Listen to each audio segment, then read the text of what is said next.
हम लोग बात कर रहे थे लास्ट क्लास में हाइट एंड डिस्टेंस का। हम लोगों ने ये समझने की कोशिश किया था लास्ट क्लास में कि हाइट एंड डिस्टेंस के क्वेश्चन को सॉल्व करने के हमारा राइट अप्रोच क्या होगा, हम किस तरह से हाइट एंड डिस्टेंस के क्वेश्चन को सॉल्व करें। इसके लिए हमने कुछ टिप्स देखा था कि हाइट एंड डिस्टेंस के क्वेश्चन को सॉल्व करने के लिए कोई भी क्वेश्चन अगर आपको हाइट एंड डिस्टेंस का सॉल्व करना हो, ऐसे आप एप्लीकेशन ऑफ ट्रिग्नोमेट्री कह लो, इसका कोई भी क्वेश्चन सॉल्व करने के लिए जो स्टेप्स होते हैं, कुछ स्टेप्स होते हैं, आपको ध्यान रखना। ये कुछ स्टेप अगर आप ध्यान रखोगे तो ऑलमोस्ट सारे क्वेश्चन को बना लोगे आप बिना किसी दिक्कत के, कहीं परेशानी नहीं होगी। इसमें पहला स्टेप था एक रफ स्केच, एक डायग्राम ड्रॉ करना। क्वेश्चन को पढ़ो और क्वेश्चन से रिलेटेड जो भी इंफॉर्मेशन है उस इंफॉर्मेशन से एक डायग्राम ड्रॉ करो। अगर आपका डायग्राम ड्रॉ जब हो जाए तो सेकेंड काम क्या करना था आपको, ये डिसाइड करना था कि how would you form the equation, how many equation you have to form to solve a particular question. उसमें आप क्या देखते थे, number of angle given in the question. आप जो क्वेश्चन बना रहे हो उस क्वेश्चन में कितने एंगल दिए गए हैं। सपोज किसी क्वेश्चन में 2 एंगल दिया गया है तो उस क्वेश्चन में 2 इक्वेशन बनाना है। और इक्वेशन बनाना किससे है, तो इक्वेशन बनाना था साइन थीटा का, कॉस थीटा का या tan थीटा। ये भी हम लोगों ने लास्ट क्लास में समझा कि जब हम इक्वेशन बना रहे होंगे तो ये कैसे समझेंगे कि इक्वेशन sin थीटा से बनने वाला है, cos थीटा से बनने वाला है, tan थीटा से। अब अगर बात करते हैं हाइट एंड डिस्टेंस बनाने का, तो हाइट एंड डिस्टेंस के किसी भी क्वेश्चन को बनाने के लिए, क्वेश्चन चाहे कितना भी भारी हो, किसी भी बुक का प्रॉब्लम हो, आपको क्वेश्चन बनाने के लिए कुछ सर्टेन स्टेप्स करना है। जिसमें पहला स्टेप करना है एक डायग्राम ड्रॉ करना है। आप क्वेश्चन को पढ़ो और क्वेश्चन में जो इंफॉर्मेशन दिया गया हो उसके अकॉर्डिंग एक डायग्राम बनाओ। जैसा कि हम लोग करते हैं ट्रायंगल चैप्टर में प्रूव करना होता है, क्वाड्रिलेटरल में, या जो भी हमने सर्कल कंप्लीट किया है वो सर्कल में। तो हमने क्या किया, हम लोग करते क्या है कि क्वेश्चन में जो इंफॉर्मेशन हमें देता है उस इंफॉर्मेशन के अकॉर्डिंग हम एक डायग्राम ड्रॉ करते, और फिर जो हमारा क्वेश्चन पहले से अननोन था अब वो डायग्राम के मदद से नोन होने लगता है, और तब क्वेश्चन को हम बहुत इजी वे में सॉल्व करते हैं। तो अपने लोग को सबसे पहला काम क्या करना है, डायग्राम बनाना है। क्वेश्चन पढ़ो, उसमें जो इंफॉर्मेशन दे वो पार्टिकुलर इंफॉर्मेशन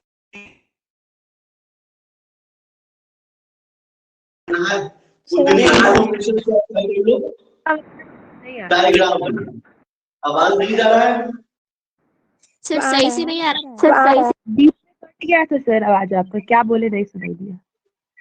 मैंने ये कहा कि हाइट एंड डिस्टेंस का क्वेश्चन चाहे लेवल में कितना भी टफ हो, इजी लेवल का हो, मॉडरेट लेवल का हो या बहुत टफ लेवल का हो, आप क्वेश्चन में पहला काम करना डायग्राम ड्रॉ करना। और बच्चों अगर आप सही डायग्राम ड्रॉ किए तो 60% क्वेश्चन आपका यही सॉल्व हो जाएगा। समझ जाइए, क्वेश्चन का मेजर पोर्शन क्या है, डायग्राम ड्रॉ करने। अगर डायग्राम आपने सही ड्रॉ किया है ना, तो पहले से जो क्वेश्चन हमारे लिए अननोन था, जो चीजें मुझे नहीं पता थी, तो डायग्राम के मदद से हम उन चीजों को देख पाएंगे, और जिस चीजों को हम देख पाते हैं ना उसको सॉल्व करना ज्यादा इजी होता है। ठीक है, यस सर। किसी को यहाँ पे दिक्कत? तो पहला काम है डायग्राम। अब डायग्राम में कैसे डायग्राम बनाऊंगा, कुछ डायग्राम मैं आपको बनाना सिखाता हूँ। जैसे मान लो क्वेश्चन में मुझे कहेगा एक ट्री है, मुझे एक ट्री बनाना है। क्वेश्चन में कहीं कहेगा एक हाउस है, कहीं कहेगा बिल्डिंग है, कहीं कहेगा एक एरोप्लेन है, कहीं काइट बोलेगा, तो कहीं लाइट हाउस बोलेगा, कुछ भी बोल सकता है। अब इन सबका फिगर आपको ड्रॉ करना हो, तो जो लोग पेंटर होंगे तो बड़ी अच्छा से फिगर ड्रॉ कर देंगे, लेकिन हम तो प्रोफेशनल पेंटर है नहीं भाई, तो मुझे इन फिगर्स को कैसे ड्रॉ करना पड़े, मैं इस फिगर को कैसे ड्रॉ करूं ताकि क्वेश्चन का 60% पार्ट मेरा भी सॉल्व हो जाए। इसके लिए क्या करोगे बच्चों, आप इन चीजों से बस ये अंदाजा लगाना, सोचना मत, सोचना अंदाजा लगाना, ये जो चीजें हैं वो जमीन पे खड़ा होगा या सोया हुआ, ना जमीन पे खड़ा होगा या सोया हुआ। अगर जैसे ट्री की बात करें तो इन जनरल ट्री से क्या समझते हैं, खड़ा होगा, तो मुझे ट्री बनाना बड़ी आसान चीज है, मैं कैसा लाइन खींच दूंगा ए बी, और कह दूंगा मान लिया ए बी ट्री है, let A B be a tree, इतना आसान चीज। मुझे एक बिल्डिंग बनाना है भाई, अब सोचो कि बिल्डिंग जमीन पे खड़ा होता है या सोया होता है, खड़ा होता है, लाइन खींच दिए और लिख दिए let A B be a building. हमें एक लाइट हाउस बनाना है, कोई दिक्कत नहीं है, लाइन खींच दिए लिख देंगे let A B be a lighthouse. तकलीफ दो सर। अब ये तो हो गया, मान लो मुझे काइट बनाना है, मुझे एरोप्लेन बनाना है, तो काइट या एरोप्लेन कहाँ होता है, ऊपर उड़ रहा होता है, और जब आप काइट या एरोप्लेन को देखोगे ना तो ऊपर बहुत छोटा सा दिखाई देता है, तो यहाँ मैं एक बिंदु में डाल दूंगा, पॉइंट डाल दूंगा, पॉइंट सी है, लिख दूंगा let C be an aeroplane, let C be a kite. किसी को दिक्कत? No sir. अब मान लो मुझे करना क्या है, एक आदमी बनाना है, मैं एंड इट्स फ्रेंड, आदमी भी बनाना है और आदमी का शैडो भी बनाना है। तो भाई आदमी से समझ में आता है कि वो जमीन पे खड़ा होगा, तो let A B be a आदमी, मतलब let A B be a man, ठीक है। Yes sir. अब करना क्या है कि इसका बनाना है शैडो, इसका परछाई बनाना है, तो हुआ इस आदमी का परछाई कहाँ बनेगा, तो जब भी बनेगा जमीन पर बनेगा, इसके पैर से बनेगा, and BC with the shadow, कोई दिक्कत? No sir. नो। तो ये क्वेश्चन का पहला स्टेप है डायग्राम ड्रॉ करना, and diagram is the 60% solution of each and every question of height and distance. Am I clear? Yes sir. अब क्या जाए, डायग्राम तो आप ड्रॉ कर लो, भले आसान चीज है डायग्राम ड्रॉ कर लेना। डायग्राम जब आप एक प्रॉपर ड्रॉ कर लो तब आपका काम होगा इक्वेशन फॉर्म करना, या पहले तो ये डिसाइड कर लो कि क्वेश्चन में नंबर ऑफ इक्वेशन कितना होगा। ये जो चीज है ना, ये चीज, ये भी काफी इंटरेस्टिंग चीज है। मीन्स आप डायग्राम तो बना ली, तो डायग्राम के आगे क्या करना है ना, वो यही दिखाएगा, नंबर ऑफ इक्वेशन। बहुत छोटा सा बात याद रखना, पूरी क्वेश्चन में जितना एंगल दिया होगा, जितना एंगल होगा उतना इक्वेशन बनाना, ठीक है। आपके पास बुक है, आप क्वेश्चन उलट लो, देखना किसी क्वेश्चन में दो एंगल दिया होगा, एक 30 डिग्री एक 45 डिग्री, तो बच्चों को क्वेश्चन में दो एंगल दिया है, मतलब मैं वहां से कितना इक्वेशन बनाऊंगा, दो इक्वेशन बनाऊंगा। किसी क्वेश्चन में एक ही एंगल दिया होगा तो मैं वहां से कितना इक्वेशन बनाऊंगा, एक इक्वेशन बनाऊंगा। और जब इक्वेशन बन जाएगा तो इक्वेशन को सॉल्व कर देंगे, जो चाहिए होगा तो आ जाएगा। लेकिन ये तो आपको ये समझ में आया ना कि कितना इक्वेशन बनाना है, लेकिन इक्वेशन कैसे बनाना है वो देखो।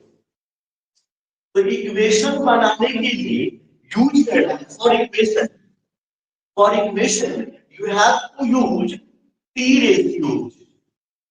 आपको क्या यूज करना है? टी रेशियो यूज करना है, like sine theta, cos theta and tan theta. मैंने ये यूज करना है, होगा 6, बस इन 3 से काम चल जाए।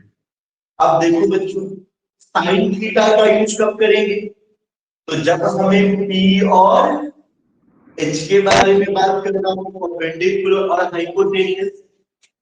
कॉस का यूज कब करेंगे? जब बेस और हाइपोटेन्यूस का बात करना हो। इसी तरह से अगर देखें तो tan थीटा का बात करें, cos थीटा है, जब परपेंडिकुलर, ये कैसे बात? तो ये ध्यान, क्वेश्चन में एक तो पॉइंट ऑफ इंफॉर्मेशन गिवन होगा या कुछ कॉमन होगा, और दूसरा क्या आपको फाइंड करना है। हमेशा इन दो चीजों को देखें। क्वेश्चन में गिवन क्या है, मतलब गिवन क्या है, जो गिवन है कौन सा साइड है, ई है, बी है या एच, या जो कॉमन है तो कौन सा साइड है, पी है, बी है या एच, और जो फाइंड करना है वो कौन सा। बस उतनी चीज को देखोगे। कह रहा है कि एक काइट है जो फ्लाई कर रहा है, कितने मीटर की हाइट पे। अच्छा एक बात बताओ आप मुझे कि जो काइट आप बनाओगे वो काइट कैसा होगा? तो काइट जब ऊपर फ्लाई कर रहा होगा ना, तब आप काइट को देखोगे तो बस एक छोटा सा डॉट की तरह दिखाई देगा।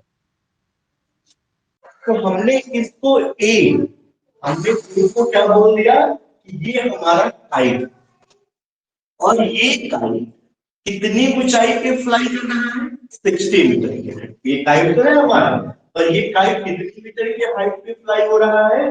60 मीटर। तो ये रहा ग्राउंड, और ग्राउंड से काइट का अगर आप हाइट देखोगे तो ये काइट ग्राउंड से 60 मीटर के हाइट पे फ्लाई हो रहा है। यहाँ तक परेशानी नहीं है। यहाँ तक में आपने एक छोटा सा सवाल किया है, सपोज किया है, लेट ए बी और काइट, आपने ए को एक काइट सर, अब काइट जब उड़ाते हैं तो इस काइट में किसी एक धागा बांध के उड़ाते हैं, तो इस काइट का जो धागा है ना, वो धागा ये था। इस धागा को आपने अगर जमीन से बांध दिया तो जमीन पे इसका इंक्लिनेशन है 60 डिग्री, और क्वेश्चन ऐसा कह रहा है कि आप ये मान लो इस काइट जो ये जो धागा इसका है ना, ये बिल्कुल टाइट है, इसमें कहीं पे भी ये सिकुड़ा या मुड़ा हुआ नहीं।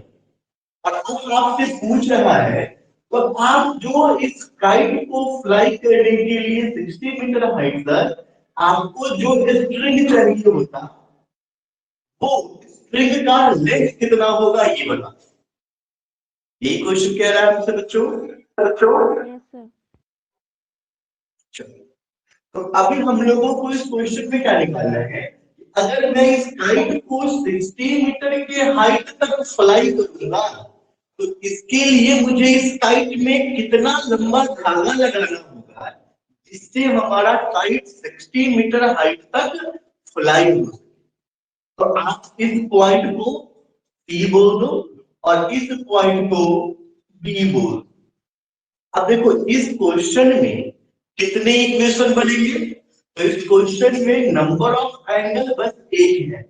यानी ये बात डिसाइड हो गया कि इस क्वेश्चन को सॉल्व करने में नंबर ऑफ इक्वेशन जो आप फॉर्म करिएगा वो बस एक इक्वेशन होगा, तो वही एक ही इक्वेशन से इस क्वेश्चन का आंसर हो जाएगा।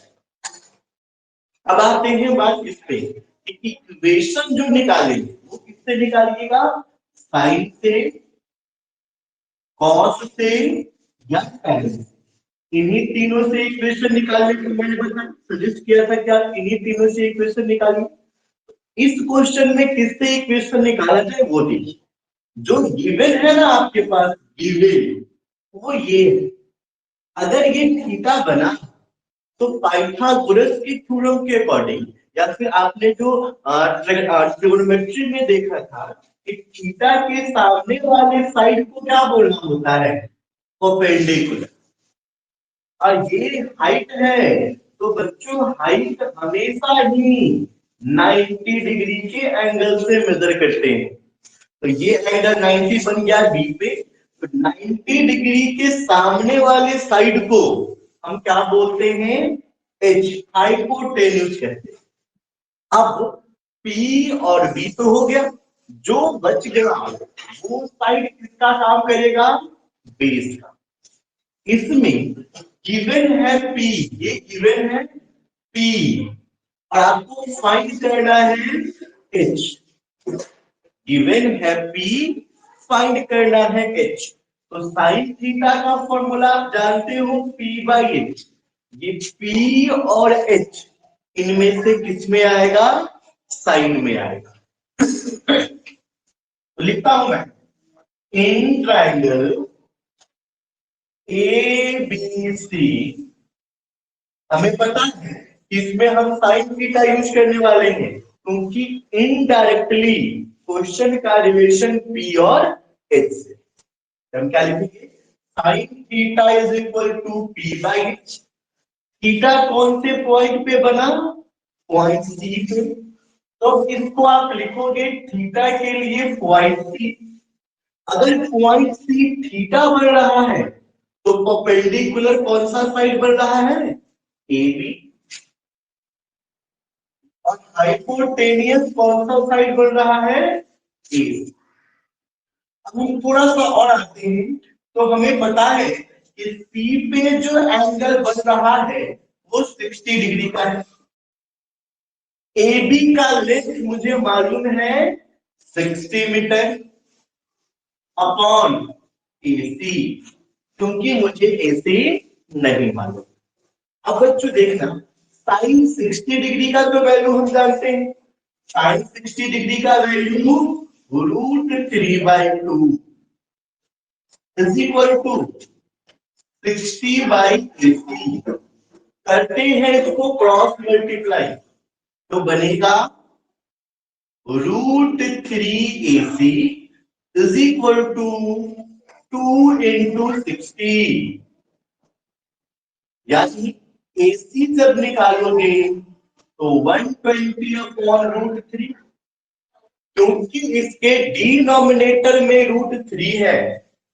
अगर आप AC यहां से फाइंड करो तो आपको AC क्या बना, AC आपको मिला 120 अपॉन √3।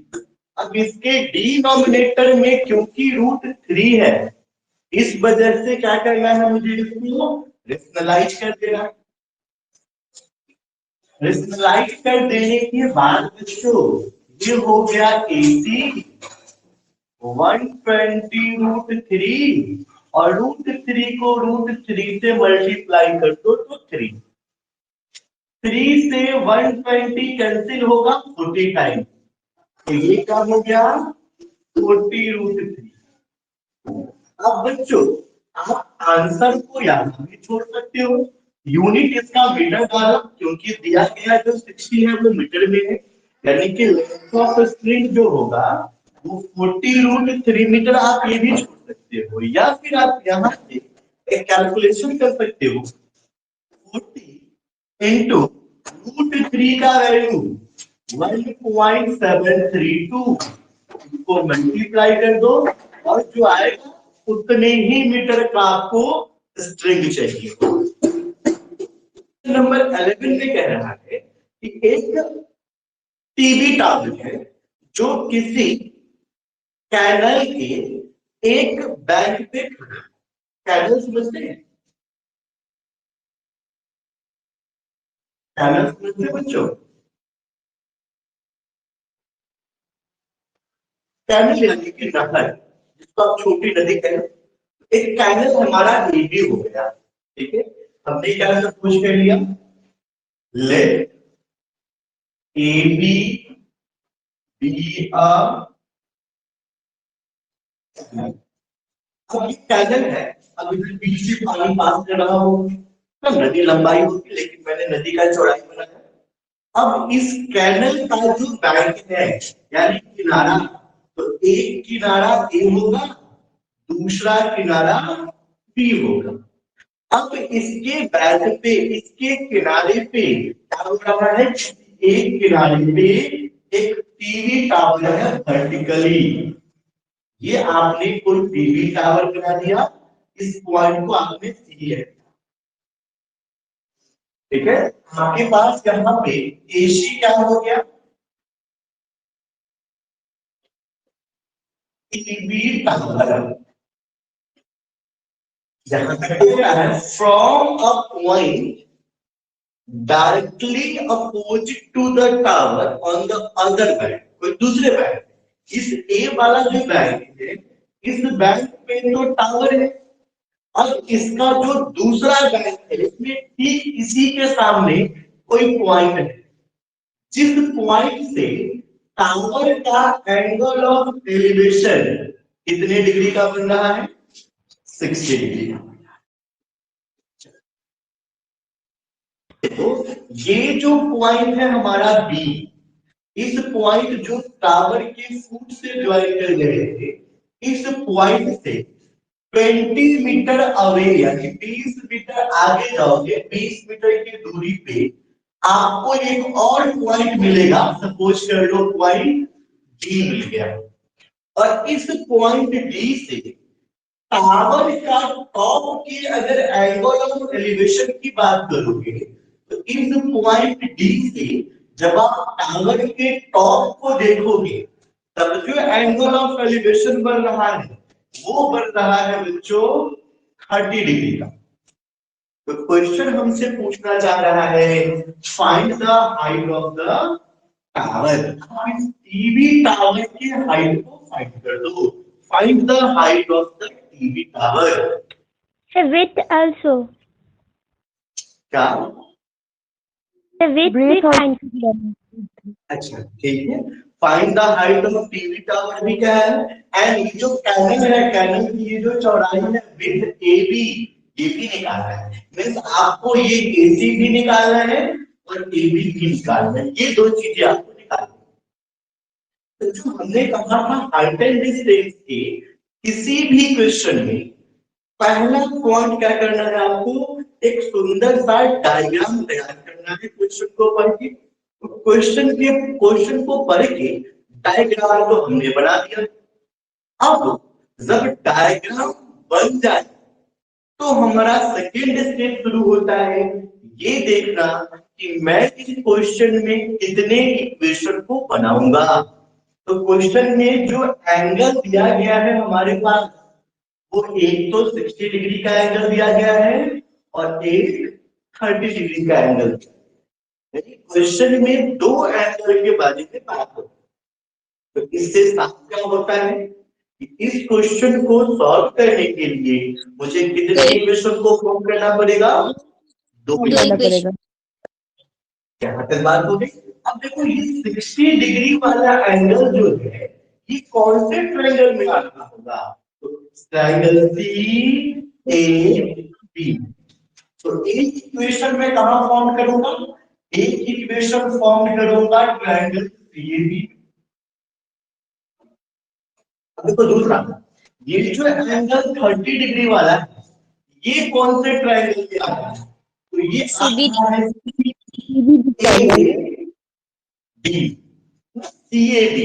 सीबीडी लोगे ना, तो आप यहाँ पे ट्रिगोनोमेट्री का यूज नहीं कर पाओगे, क्योंकि इसमें आपको 90 डिग्री एंगल नहीं मिल रहा। Yes, जब sir. तक 90 डिग्री नहीं मिलेगा तो आप एच नहीं डिसाइड कर पाओगे। आपको ट्रायंगल लेना है सीएडी। अब जब ये डिसाइड हो गया कि मुझे दो एंगल, इसमें दो इक्वेशन बनाना है, तो इक्वेशन बनाओगे किससे, या तो साइन थीटा या फिर कॉस थीटा या फिर tan थीटा, इन्हीं के हेल्प से इक्वेशन बनाओगे ना। अब ये देखते हैं कि इक्वेशन जो आप बनाओगे इस क्वेश्चन में किससे बनाना है। तो ध्यान रखें, अगर इस ट्रायंगल की बात कर रहे हो सीएबी,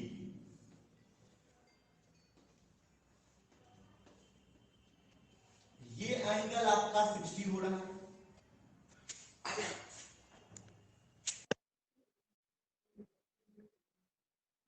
एंगल आपका 60 हो रहा है और ये एंगल 60 हो गया तो इसके सामने वाला साइड परपेंडिकुलर होगा। ये 90 डिग्री पे है तो एच और नीचे होगा बी।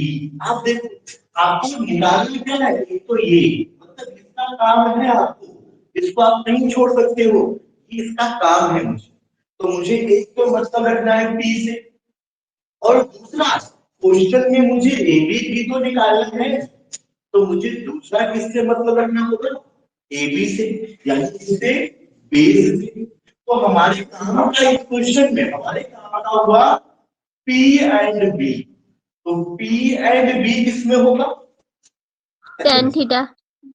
इसलिए इक्वेशन हम सॉल्व करने जा रहे हैं tan सर लिखूंगा मैं पी बाई बी, थीटा बना कौन से पॉइंट पे है, बी पे, बी तो ये AC अपॉन AB, थीटा कितनी डिग्री का हमारे पास है, 60 डिग्री का, AC अपॉन AB, tan 60 का वैल्यू कितना होता है बच्चा, √3, ये AC अपॉन AB हो गया। यहाँ से क्रॉस मल्टीप्लाई कर दो, तो क्रॉस मल्टीप्लाई करने के बाद एक इक्वेशन मिलेगा मुझे, AC is equal to √3 AB। मैं इस इक्वेशन को इक्वेशन 1 बना के रखता हूँ, फिर अब देखो उस हिसाब से मैं इसका यूज करूंगा। आई तो हमने डिसाइड किया था शुरू में कि अपने को दो ट्रायंगल में दो इक्वेशन सॉल्व करना है, तो एक ट्रायंगल का एक इक्वेशन तो आपने सॉल्व कर दिया, आपको एक अच्छा सा इक्वेशन बन चुका है, AC इज इक्वल टू √3।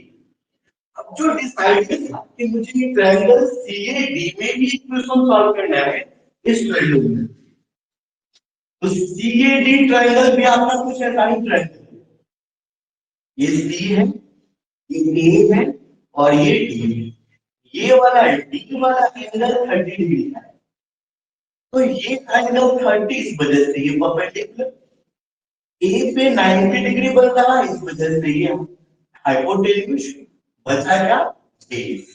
फिर सेम कॉन्सेप्ट अप्लाई करेंगे, मुझे निकालना CA और AC है, तो इसको तो आप छोड़ नहीं सकते हो, मतलब इसको तो लेना ही पड़ेगा, और जो निकालना है एक AB या फिर जो गिवन है 20, वो दोनों इसी लाइन में है जो सोया हुआ है ना, एक लाइन आपको लेना है खड़ा और दूसरा सोया, तो खड़ा और सोया रिलेशन टाइम कर देगा, क्योंकि ये P और B बनेगा, तो इस ट्रायंगल में भी निकालो टाइम, फॉर्मूला फिर से वही P बाई B, इस बार थीटा बना है कौन से पॉइंट पे, D, तो D पे थीटा जो पॉइंट D पे बना है, इस वजह से परपेंडिकुलर AC और बेस 8, यहाँ D पे एंगल कितनी डिग्री का बना है, 30 degree, AC upon AB, tan 30 degree का वैल्यू जानते हैं, 1/√3। 1/√3, ये AC अपॉन AB हो गया। अब यहाँ से भी क्रॉस मल्टीप्लाई अगर मैं कर लूं, तो क्रॉस मल्टीप्लाई करने के बाद यहाँ से जो मुझे इक्वेशन मिलेगा वो क्या मिल जाएगा, √3 AC is equal to AD। अब इक्वेशन को सॉल्व करने के बहुत सारे रास्ते हैं, आपको उसमें जो अच्छा लगे आप अप्लाई करें, लेकिन यहाँ देखो इक्वेशन 1 में अगर चलोगे, मैं सब्स्टिट्यूशन मेथड यूज कर रहा हूँ, तो इक्वेशन 1 में आप AC के बदले क्या सब्स्टिट्यूट कर सकते हो, √3AB, ये √3 जो पहले से है इसको आपने लिख दिया, जो √3 पहले से था वो लिख दिया। अब बारी है AC को, तो AC को आप सब्स्टिट्यूट कर सकते हो √3AB। अब फिगर में देखोगे, फिगर देखोगे तो इस फिगर से आप अगर एडी के बीच में पॉइंट बी है, एडी के अंदर पॉइंट बी है, तो जब एडी को पॉइंट बी पर से तोड़ोगे तो क्या बनेगा? ये एबी और प्लस बीडी बनेगा। अब देखो यहाँ √3 को √3 से मल्टीप्लाई किया आपने 3ab। इस AB को इस साइड शिफ्ट कर रहे हो, इधर प्लस का AB, इस साइड शिफ्ट करोगे तो माइनस का AB बन जाएगा। और BD क्वेश्चन में दे रखा है कितना? 20 मीटर। अब देखो 3AB से AB को माइनस कर देंगे, तो 3AB से AB को माइनस करने पे 2AB, ये कितना 20, यानी AB कितना हो जाएगा? 10। तो जो हमारा कैंडल था, AB हमने कैंडल समझा था, तो कैंडल का हाइट कितना हो गया? 10। अब मुझे क्या निकालना है? टावर का हाइट निकालना है। तो टावर का हाइट यानी क्या? AC। देखो इक्वेशन 1 से AC को क्या लिख सकते हैं हम? √3AB। अब AB तो मैं निकाल चुका हूं 10, तो AB के लिए 10 और √3 का रूट। आप यहां तक ही आंसर छोड़ सकते हो, या इसमें भी √3 के वैल्यू को डाल के फर्दर मल्टीप्लाई कर सकते हो। तो आपने देखा कि क्वेश्चन को हमने पढ़ा तो मुझे कैनल जो था, उस कैनल का हाइट कितना मिला? 10, और जो टावर था इसका हाइट क्या मिला? 10√3।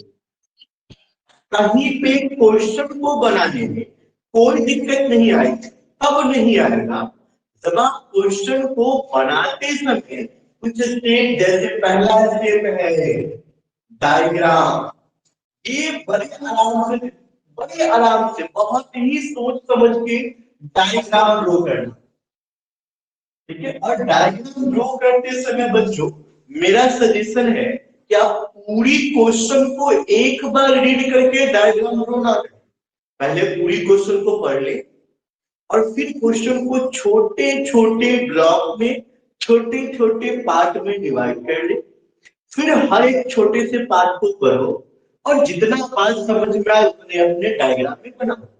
ऐसे करके जब आप पूरे क्वेश्चन को बनाओगे ना तो आपका डायग्राम कंप्लीट हो जाए। लेकिन अगर क्वेश्चन को एक ही बार पढ़ के डायग्राम बनाना चाहोगे तो डायग्राम कंप्लीट नहीं, मेन प्रॉब्लम यही है। और डायग्राम कंप्लीट होने के बाद तो इजी हो जाता है क्वेश्चन।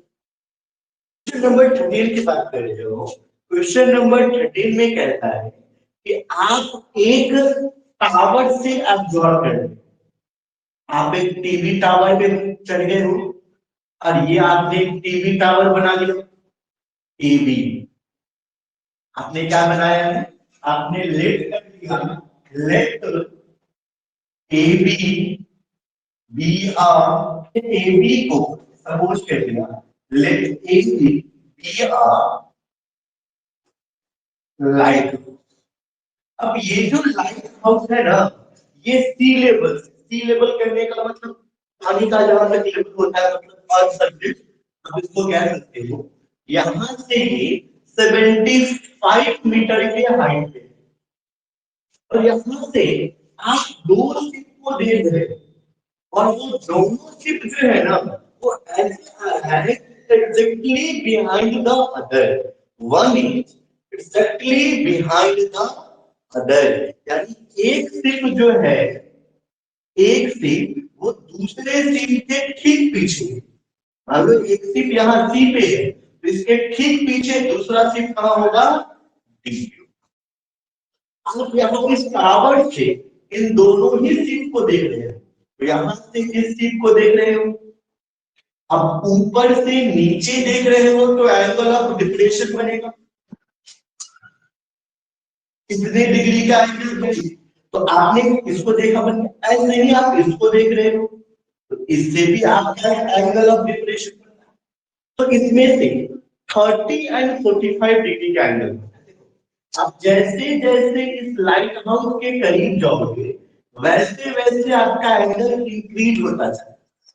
तो ये जो एंगल छोटा वाला है, ये छोटा है इसलिए 30, और ये बड़ा था इसलिए कितना 30 डिग्री है। इसके अल्टरनेट एंगल से ये वाला 30 हो गया, और ये 45 है तो इसके अल्टरनेट एंगल से ये 45 हो गया। और इस पॉइंट को आपने एक्सेस मान लिया, वैसे इसको मानने का जरूरत नहीं था। अब इतना जब आपने कर लिया तो आप देखोगे कि आपके इस क्वेश्चन में जो बुक में एंगल दिया गया है, वो एक तो एंगल दिया गया था 45 डिग्री का, और एक 30, दो एंगल दिया गया। यानी अपने लोगों को इस क्वेश्चन में दो इक्वेशन बनाना होगा। ये 45 डिग्री वाला एंगल कौन से ट्रायंगल में आ रहा है? ट्रायंगल एबीसी में।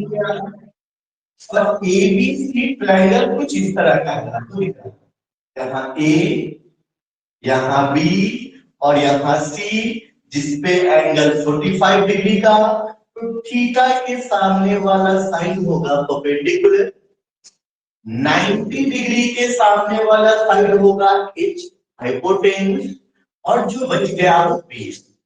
ठीक है, मुझे क्वेश्चन में ये पता करना कि ये जो दोनों सिप है ये कितने डिस्टेंस पे है, ये मुझे मालूम करना है। यानी कि मुझे जो फाइंड करना है वो सोया हुआ लाइन है, और जो इवन है वो ये खड़ा वाला लाइन है। तो एक सोया और एक खड़ा, रिलेशन किसका आएगा? tan theta. तो इसमें आप यूज कर रहे हो tan थीटा का फॉर्मूला p/, थीटा कहां मिल रहा है? पॉइंट सी पे, तो लिखोगे tan c, और p तक कौन सा बन जाएगा? AB, और बेस कौन सा बनेगा? BC। C पे एंगल कितने डिग्री का बना? तो C पे एंगल बना 45 डिग्री का। AB की बात करोगे तो हाइट आपको पता है, लाइन का AB 75 अपॉन BC। अगर हम लोग यहाँ से इसको सॉल्व करके देखें तो tan 45 वन हो जाए, ये 70 अपॉन BC, यानी यहां से जो वैल्यू आपको लिफ्ट करना है वो ये मिल गया कि BC 75 है। B से लेके C तक, यहां से लेके यहां, ये कितना आ गया? 75। अब अगर हम थोड़ा सा आगे चले तो हमें डिसाइड पहले हो चुका है, पहले हम लोग डिसाइड कर चुके हैं कि दो इक्वेशन बनाना पड़ेगा। एक तो बना लिया, अब दूसरे की बात। अब इस 30 डिग्री वाले एंगल की बात, तो ये कौन से ट्रायंगल में आएगा? A B D, in triangle A B D. इसमें भी आपको निकालना tan थीटा ही है, तो tan theta is equal to p/d। अब अगर इसमें थीटा बड़ा कहां से है? तो थीटा तो डी पे बना है। जब डी थीटा बना तो उसके सामने वाला साइड परपेंडिकुलर, यानी कि ए बी आपका परपेंडिकुलर हो, और जो यहां से ये होगा BC, ये आपका बेस हो जाएगा। ठीक है, जो B से लेके D तक होगा वो क्या हो जाएगा? बेस। D पे एंगल कितने डिग्री का बना है? 30 डिग्री। AB कितना? 75। BD नहीं मालूम। tan 30 का value is equal to 75 upon BD। तो यहां से बच्चों मैं BD को लिख सकता हूं 75 रूट। अब देखो फिगर को देखना है, फिगर को ध्यान से ऑब्जर्व करना है। इस फिगर में BD को आप क्या लिख सकते हैं?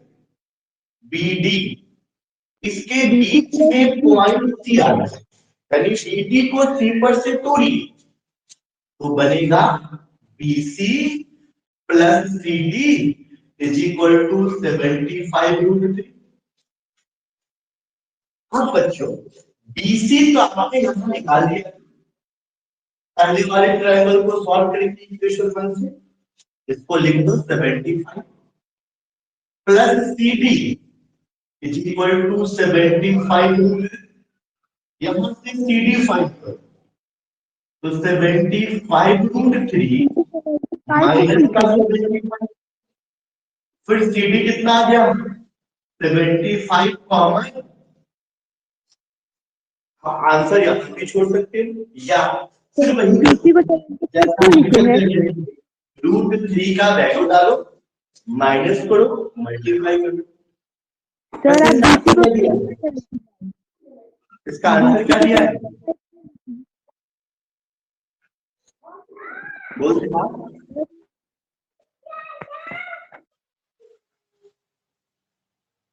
बोलो। आंसर दिया हुआ है इसका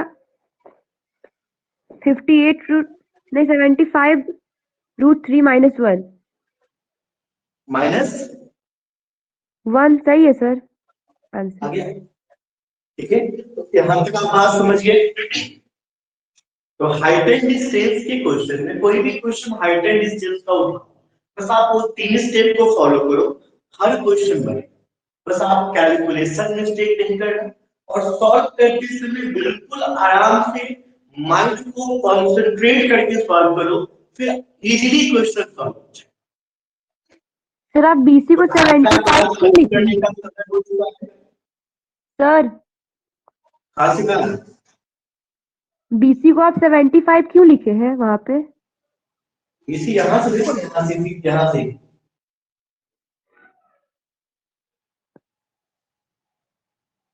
ये जो आप इसको सॉल्व कर रहे हैं यहाँ से क्रॉस मल्टीप्लाई करो, ठीक है। Yes sir. तो आज का क्लास खत्म करने का समय हो चुका है। आज का क्लास यहीं पे खत्म करते हैं, फिर मिलते हैं नेक्स्ट क्लास में। कल तो क्लास नहीं होगा, कल अपने लोगों को स्कूल में रिपोर्ट करना है, तो अब नेक्स्ट क्लास आपका होगा 27। तब तक आप इस एक्सरसाइज को पूरा बना लीजिए, जो भी डाउट होगा वो 27 को इस एक्सरसाइज के डाउट को हम लोग क्लियर करेंगे।